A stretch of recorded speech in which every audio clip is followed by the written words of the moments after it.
Welcome my dear students. আজ দ্বিতীয় দিনে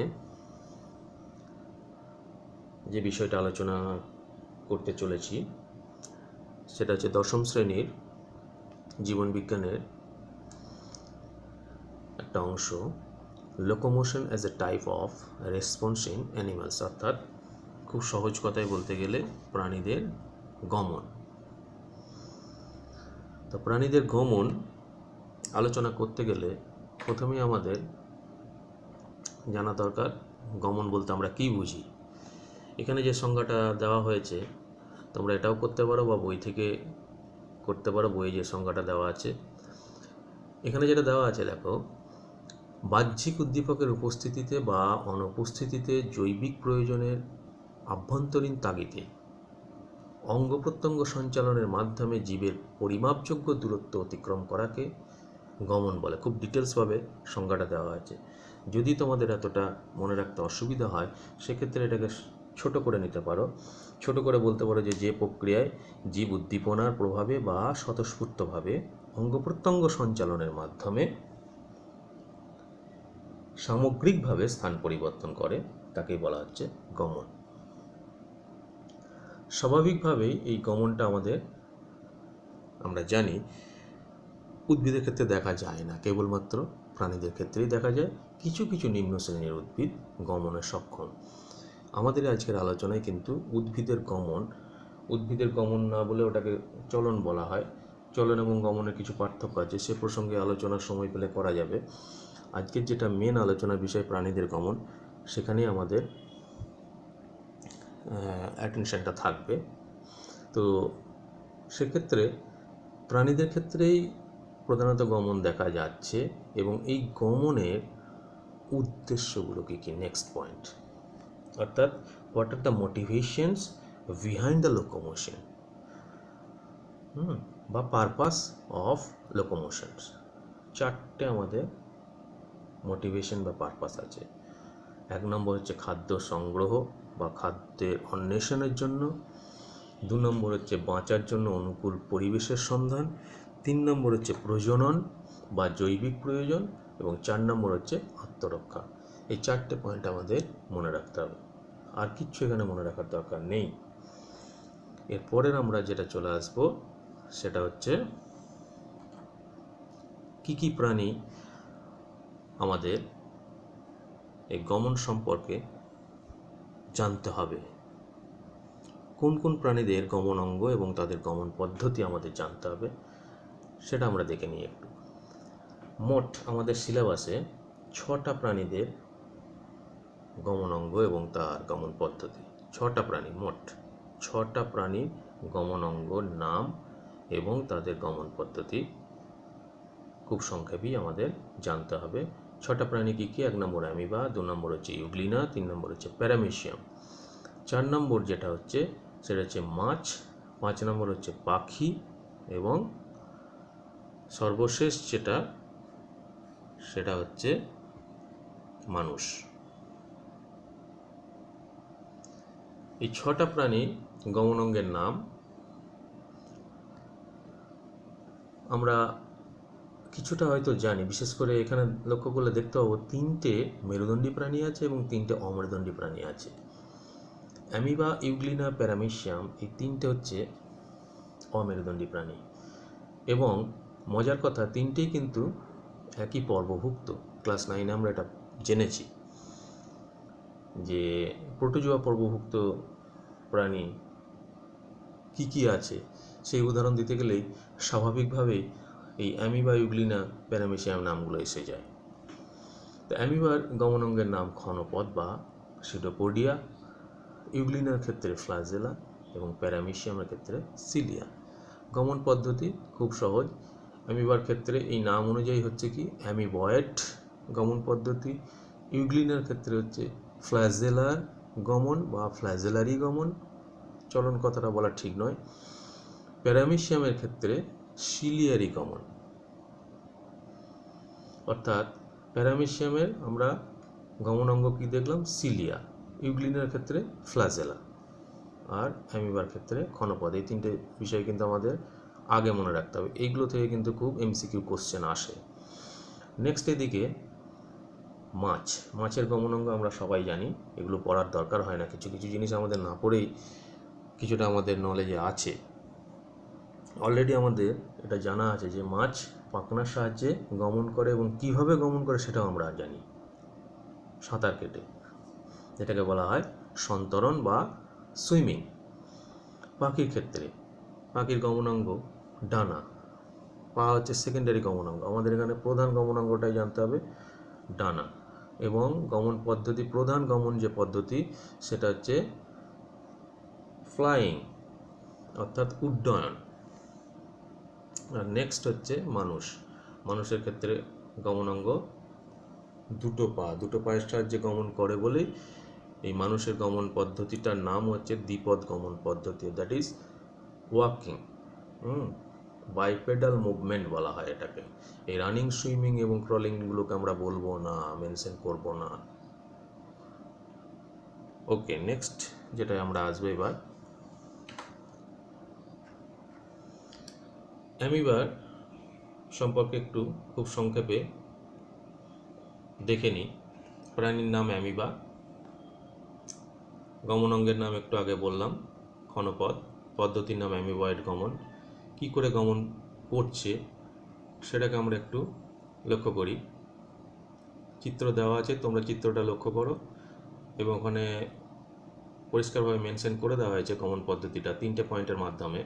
1 নম্বর হচ্ছে ক্ষণপদ, হচ্ছে অ্যামিবার কোষপর্দাসমূহ দেহ প্রোটোপ্লাজমের অংশবিশেষ যা নলাকারে প্রসারিত হয়।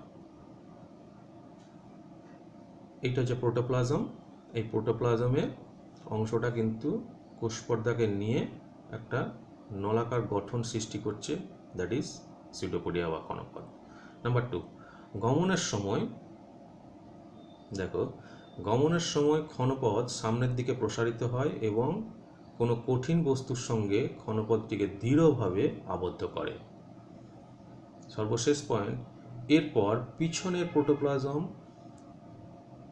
দেহে সংকুচিত হয়ে ধীরে ধীরে ঢুকে যায়।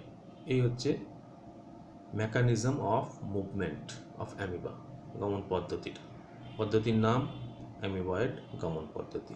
নেক্সট, এখানে যে চিত্রটা দেখানো হয়েছে সেটা সিলিয়ার মুভমেন্ট কীরকমভাবে ঘটে সেটা দেখানো হয়েছে। আমরা একটু আগে জেনে এলাম যে সিলিয়াকার গমনাঙ্গ প্যারামেশিয়াম। তো প্যারামেশিয়াম সিলিয়ার সাহায্যে কিভাবে গমন করে, দুটো স্ট্রোক সৃষ্টি করে সিলিয়া। এর আগে একটু জিনিস বলে দিই, সেটা হচ্ছে প্যারামেশিয়ামের দেহে অসংখ্য সিলিয়া থাকে, একটা বা দুটো নয়, অসংখ্য সিলিয়া থাকে। আমরা এরপরেই যেটা আলোচনাতে আসব সেটা হচ্ছে ফ্ল্যাজেলার মুভমেন্ট। তো সিলিয়া এবং ফ্ল্যাজেলার মধ্যে মেন পার্থক্য যেটা, সিলিয়ার দৈর্ঘ্যটা হচ্ছে ছোট, সংখ্যা অনেক বেশি, ফ্ল্যাজেলার দৈর্ঘ্য বড়, সংখ্যা কম। ইউগ্লিনা প্রাণীর ক্ষেত্রে আমরা দেখেছি কি ফ্ল্যাজেলা থাকে, সংখ্যায় কেবলমাত্র একটা। হোয়ারাজ প্যারামেশিয়ামের ক্ষেত্রে সিলিয়া থাকে, সংখ্যায় অসংখ্য, কিন্তু দৈর্ঘ্যে কিন্তু খুব ক্ষুদ্র। তো এদের মুভমেন্টটা, অর্থাৎ এরা যখন মুভ করে সেই পদ্ধতিটা কিন্তু একই, সিলিয়ার ক্ষেত্রেও এক, ফ্ল্যাজেলার ক্ষেত্রেও এক, সামান্য একটু পার্থক্য আছে, সেটা আমি বলে দিচ্ছি কী পার্থক্য। সিলিয়ার ক্ষেত্রে যেটা হয়, দুটো মুভমেন্ট হয়, একটা হচ্ছে সামনের দিকে স্ট্রোক সৃষ্টি করে, যেটাকে বলা হচ্ছে ফরওয়ার্ড পাওয়ার স্ট্রোক বা শুধু ফরওয়ার্ড স্ট্রোক, ঠিক এর উল্টোটা হচ্ছে ব্যাকওয়ার্ড স্ট্রোক। এই দুটো স্ট্রোক একটা সিলিয়া তো করে না, যেহেতু সিলিয়ার সংখ্যা দেহে অসংখ্য, সব সিলিয়াগুলোই একসঙ্গে করে এবং তার ফলে একটা তরঙ্গায়িত মুভমেন্ট সৃষ্টি হয়, যেটাকে বলা হচ্ছে মেটাক্রোনাল মুভমেন্ট। ঠিক এরকম এই মুভমেন্টের সাহায্যে, সিলিয়ার এই মুভমেন্টের সাহায্যে কিন্তু প্যারামেশিয়াম একটা স্থান থেকে আরেকটা স্থানে এগিয়ে যায় বা গমন করে। Next, flagella. ইউগ্লিনা প্রাণীর ক্ষেত্রে ফ্ল্যাজেলার সংখ্যা আমরা একটু আগে বললাম কি একটা। ফ্ল্যাজেলার মুভমেন্টটাও কিন্তু সিলিয়ার মতোই হয়, শুধু এখানে একটু পার্থক্য আছে। সেটা হচ্ছে এই ইউগ্লিনা ফ্ল্যাজেলামকে নৌকার দাঁড়ের মতন চালনা করে সামনের দিকে এগিয়ে যায়, এবং এই ফ্ল্যাজেলাম প্রতিবার চালনা করার সময় দেহের পিছন দিকে একটা তির্যকভাবে আছাড় সৃষ্টি করে, অর্থাৎ দেহের পিছন দিকে তির্যকভাবে আছড়ে পড়ে, এবং প্রতিবার ফ্ল্যাজেলামের গোড়া থেকে প্রান্তভাগ পর্যন্ত স্পন্দনের ঢেউ পরিব্যাপ্ত হয়। এর ফলে একটা সর্পিলাকার গতি সৃষ্টি হয়, এবং তার জন্যই দেহটা কি হচ্ছে, সামনের দিকে এগিয়ে যায়।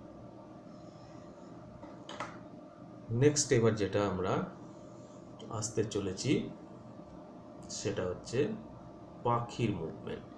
পাখির মুভমেন্ট বা গমন জানতে গেলে কয়েকটা জিনিস আমাদের জানতে হবে। যে পাখির দেহটা আমরা জানি পালক দ্বারা আবৃত। এখন পাখির দেহে ডানার সংখ্যা আমাদের সকলেরই জানা, দুটো ডানা থাকে। তা এই দুটো ডানায় কটা করে পালক থাকে সাধারণত? আমরা দুটো ডানাতে পায়রার ক্ষেত্রে যদি বিবেচনা করি তাহলে দেখতে পাবো 23টা করে পালক থাকে, এবং এই পালকগুলোই কিন্তু ওড়ার কাজে সাহায্য করে, এবং এদেরকে বলা হয় রেমিজেস। রেমিজেস কথাটা কিন্তু তোমাদের মনে রাখতে হবে। আর লেজের দিকে কিছু পালক থাকে, সেই সংখ্যাটা হচ্ছে 12টা, এদেরকে বলা হচ্ছে রেক্ট্রিসেস।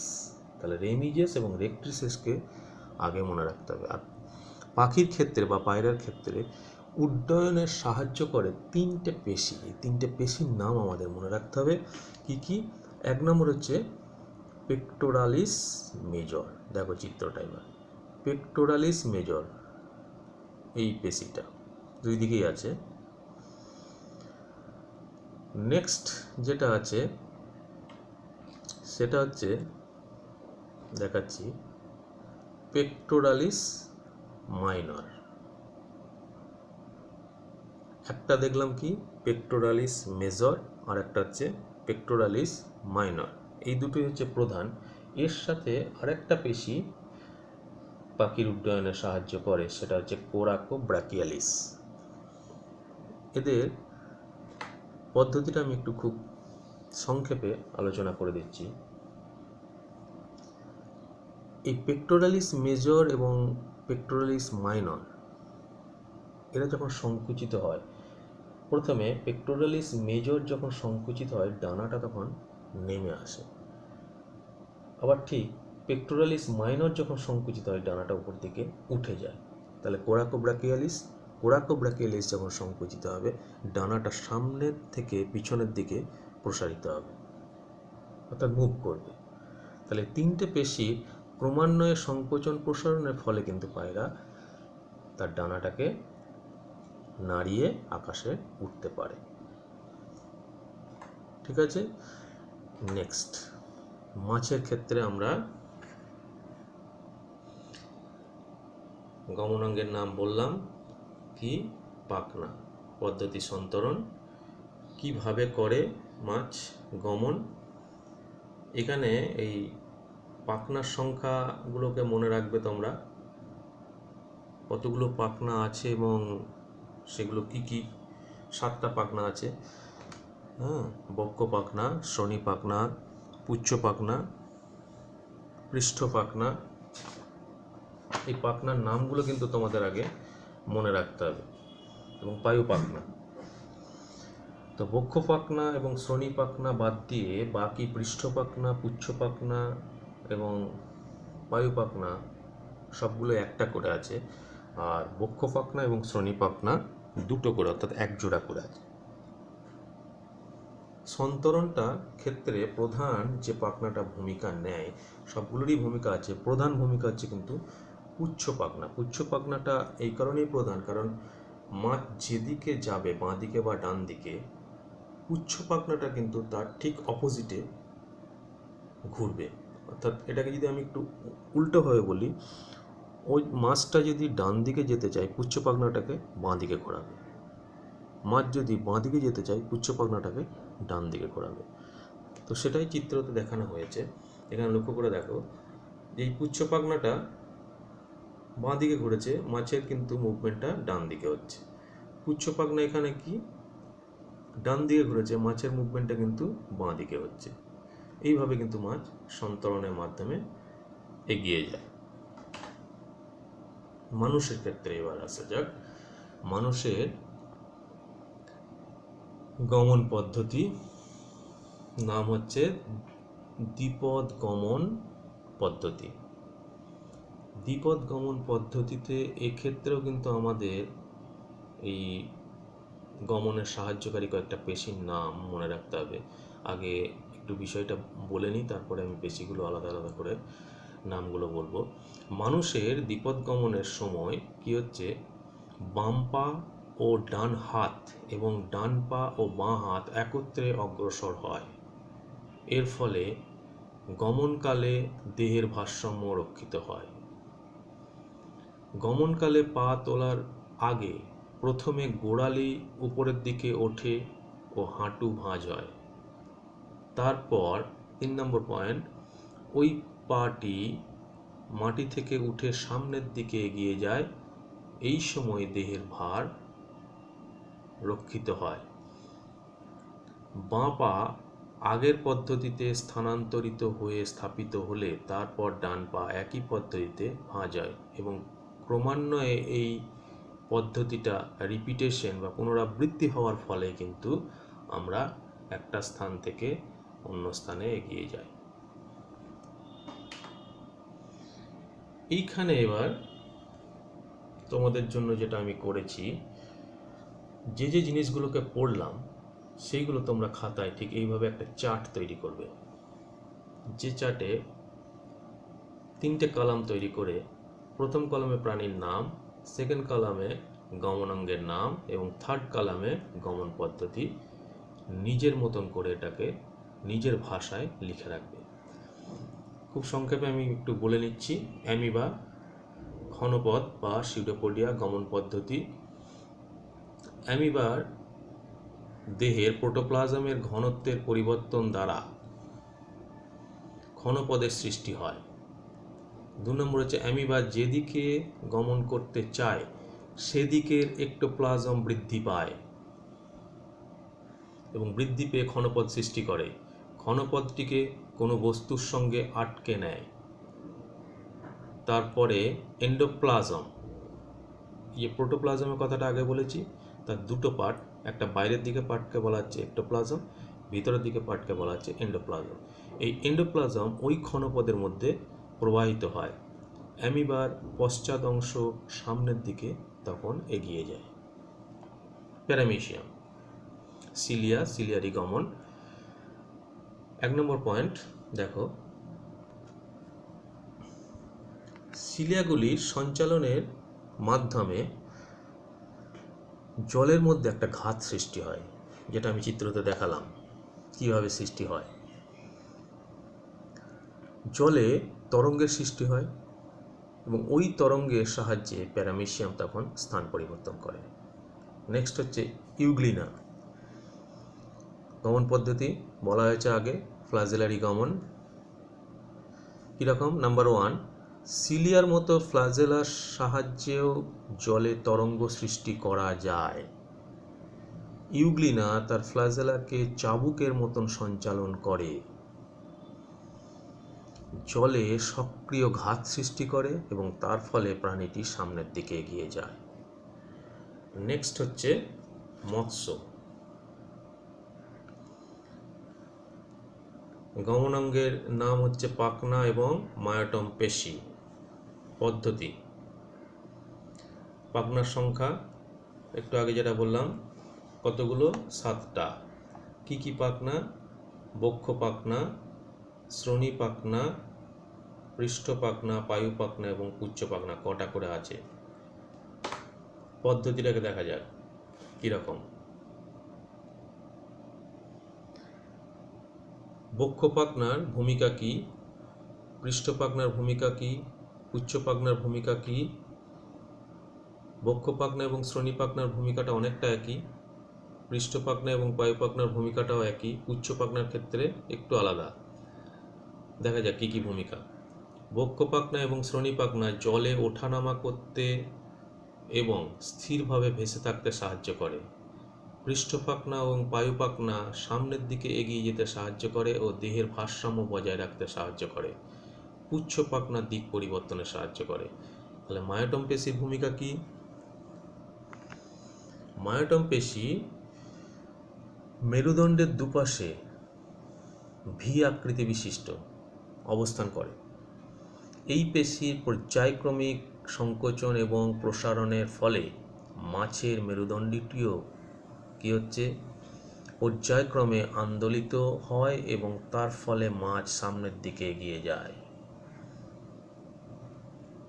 পাখির ক্ষেত্রে একজোড়া ডানা, উড্ডয়ন পদ্ধতিতে এরা গমন করছে, তার গমন পদ্ধতির নাম ফ্লাইট বা উড্ডয়ন। একটু আগে বলেছি আমি এগুলো, সেগুলো তোমাদের জন্য সুন্দরভাবে এরকমভাবে পয়েন্ট করে লিখেছি। দেখো, পেক্টোরালিস মেজর পেশিগুলোর নাম। কী কাজ করে? সংকোচন হলে ডানা নিচের দিকে নেমে যায় এবং এর ফলে বায়ু ডানার নিম্নতলে ঊর্ধ্বঘাত সৃষ্টি করে ও পাখির দেহকে উপরের দিকে ঠেলে দেয়। কোরাকোব্র্যাকিয়ালিস নেক্সট যে পেশিটা, এই পেশির সংকোচন প্রসারণ ডানার অগ্রপশ্চাৎ সঞ্চালনে সাহায্য করে এবং পাখি তার ফলে সামনের দিকে এগোতে থাকে। পেক্টোরালিস মাইনর, এই পেশির সংকোচনে ডানা উপরের দিকে উঠে যায় ও পাখি নিচে নেমে আসে। নেক্সট এবার যেটা আলোচনা করব সেটা হচ্ছে মানুষের গমনে সাহায্যকারী কিছু অস্থিসন্ধি এবং পেশি। ছবিতে আমরা যেটা দেখতে পাচ্ছি এটা এক প্রকারের অস্থিসন্ধি, যার নাম সাইনোভিয়াল অস্থিসন্ধি। আমাদের দেহে অসংখ্য পেশি আছে এবং অস্থিসন্ধিও আছে। তো সেই অস্থিসন্ধিগুলোকে যদি আমরা ক্যাটাগরাইজ করি তাহলে দুটো ভাগে ভাগ করা যায়। একটা হচ্ছে সচল অস্থিসন্ধি, একটা হচ্ছে অচল অস্থিসন্ধি। এইখানে যে অস্থিসন্ধিটা দেখানো হয়েছে সেটা হচ্ছে সাইনোভিয়াল অস্থিসন্ধি, এটা হচ্ছে সচল অস্থিসন্ধি। এই সাইনোভিয়াল অস্থিসন্ধি তোমরা এই চিত্রটা দেখে এখানটায় বোঝার চেষ্টা করো যে কী কী অংশ থাকে। একটা বাইরের দিকে পর্দা থাকছে সাইনোভিয়াল মেমব্রেন, উপরের দিকে এটা একটা অস্থি, নিচের দিকে একটা অস্থি। এই দুটো অস্থির মধ্যে একটা গ্যাপ সৃষ্টি হয়েছে, এই গ্যাপে একটা তরল থাকে, সেই তরলটার নাম হচ্ছে সাইনোভিয়াল ফ্লুইড বা সাইনোভিয়াল তরল। আর এখানে এই দুটো অস্থিকে ধরে রাখছে একটা লিগামেন্ট, তার বাইরের দিকে যে পর্দা সেটাই হচ্ছে সাইনোভিয়াল পর্দা। তো এই অস্থিসন্ধি আমাদের দেহে আছে। সবগুলো অস্থিসন্ধি আমাদের জানতে হবে না, আমাদের সিলেবাসে যে কটা অস্থিসন্ধি সম্পর্কে জানতে হবে সেটা হচ্ছে এই দুটো। এক নম্বর কি, হিঞ্জ জয়েন্ট, আর দু নম্বর হচ্ছে বল অ্যান্ড সকেট জয়েন্ট, অর্থাৎ কবজা সন্ধি এবং বল ও সকেট অস্থিসন্ধি। সন্ধির প্রকৃতি, একটা অস্থির গোল প্রান্ত যখন অপর অস্থির অর্ধগোলাকার অবতল অংশের সঙ্গে যুক্ত থাকে তখনই সেটা হচ্ছে কবজা সন্ধি। এক্ষেত্রে একটা সন্ধির গোলাকার প্রান্ত যখন অপর অস্থির সকেটের সঙ্গে যুক্ত থাকে তখন সেটাকে বলা হচ্ছে বল ও সকেট সন্ধি। ছবিটা দেখলে একটু বুঝতে পারবো আমরা ভালো করে। দেখো এখানে ফিমার এবং শ্রোণীচক্র এর মাঝখানে একটা সন্ধি সৃষ্টি হয়েছে, অর্থাৎ এই ফিমার বোনটা হচ্ছে কিন্তু আমরা জানি হয়তো অনেকে বা অনেকে জানিও না, পায়ের মধ্যে দেখা যায়। আর শ্রোণীচক্র বা যেটাকে বলা হচ্ছে, আমাদের দেহে তো দুটো গার্ডেল আছে, একটা হচ্ছে পেলভিক গার্ডেল, একটা হচ্ছে পেক্টোরাল গার্ডেল। তা পেলভিক রিজিয়ন যেটা হচ্ছে শ্রোণী রিজিয়ন, পেলভিক অঞ্চল, আর পেক্টোরাল রিজিয়ন যেটা হচ্ছে বক্ষ অঞ্চল। তা এটা ফিমার যেহেতু অস্থিটা পায়ের দিকে, তাহলে এই শ্রোণীচক্র তার মানে এটা কোমরের দিকে আছে, অর্থাৎ পায়ের সঙ্গে কোমরে যে অস্থিসন্ধি এখানে দেখানো হয়েছে। আর একটা অস্থিসন্ধি দেখানো হয়েছে ফিমার, তার সঙ্গে টিবিয়া ফিবুলা, তার মাঝে অস্থিসন্ধি হয়েছে। দুটোই কিন্তু মানে কোমরের নিচের অংশের সন্ধি দেখানো হয়েছে, একটা কোমরের সন্ধি আর একটা হচ্ছে হাঁটুর সন্ধি। এই সন্ধিটা কিন্তু হচ্ছে হাঁটুর। তাহলে এই দিকের যে সন্ধিটা আমরা দেখলাম, এটাকে আমরা ফেলবো এই দুটো ক্যাটাগরির মধ্যে, বল ও সকেট, এই ক্যাটাগরিতে চলে যাবে। এটা যাবে কোন ক্যাটাগরিতে? কবজা সন্ধি। এখন দেখা যাক এই দুটো সন্ধি কাজটা কি।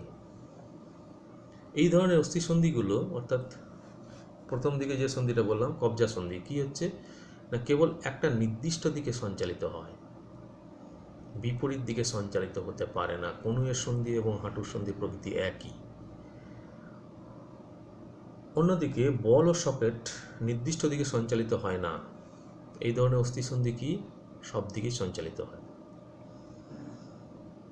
উদাহরণ আমরা দেখতে পাচ্ছি স্কন্দ সন্ধি, উরু সন্ধি, অর্থাৎ কাঁধের এবং কোমরের যেটা সন্ধি। এখানে চিত্রতে যেটা দেখানো হলো সেটা হচ্ছে কোমরের সন্ধি, ঠিক আছে। আচ্ছা, এখানেও একটা চিত্র দেখানো হয়েছে বল ও সকেট সন্ধি। এটা হচ্ছে কাঁধের সন্ধি যেটা, কারণ বাইসেপস এবং ট্রাইসেপস আছে মাসেলস, এদিকে হাতের অস্থিগুলো দেওয়া আছে, রেডিয়াস, আলনা। এখানে দেখো কবজা সন্ধি দেখানো হয়েছে, ঠিক আছে। তাহলে আমাদের আর সামান্য একটু অংশ বাকি আছে, সেটা হচ্ছে বিভিন্ন প্রকারের পেশিগুলোর নাম, যেগুলো আমাদের গমনে সাহায্য করে। এর আগে আমি বলেছিলাম যে মানুষের দ্বিপদ গমনে সাহায্যকারী কয়েকটা পেশির নাম মনে রাখবে তোমরা। সেগুলো হচ্ছে গ্যাস্ট্রোকনিমাস ফার্স্ট, গ্যাস্ট্রোকনিমাস মাসেলস। নাম্বার 2 হচ্ছে এক্সটেন্সর ডিজিটোরিয়াম, নাম্বার 3 হচ্ছে বাইসেপস ফিমোরিস। আবার বলছি, গ্যাস্ট্রোকনিমাস মাসেলস, গ্যাস্ট্রোকনিমাস মাসেলস। নাম্বার 2 হচ্ছে এক্সটেন্সর ডিজিটোরিয়াম এবং নাম্বার 3 হচ্ছে বাইসেপস ফিমোরিস। এই পেশিগুলো আমাদের গমনে সাহায্য করে। গ্যাস্ট্রোকনিমাস মাসেলস, কাপ পেশি যেটা বা কাপ মাসেলস, সংকোচন হলে গোড়ালিতে চাপ পড়ার ফলে কিন্তু গোড়ালি মাটি থেকে উঠে যায়, ঠিক আছে। ঠিক সেরকম বাইসেপস ফিমোরিস পেশি যদি সংকুচিত হয় তাহলে পা উপরের দিকে উত্তোলিত হয়ে সামনে অগ্রসর হয়। এখানে আরেকটা জিনিস আমাদের সিলেবাস ওয়াইজ জানতে হবে, সেটা হচ্ছে গমনে কিন্তু সাহায্য করে আমাদের সেরিবেলাম বা লঘু মস্তিষ্ক এবং অন্তঃকর্ণে অবস্থিত অর্ধচন্দ্রাকার নালী ও অটহৃদযন্ত্র, যেটা আমাদের গমনের সময় ভারসাম্য রক্ষা করতে সাহায্য করে।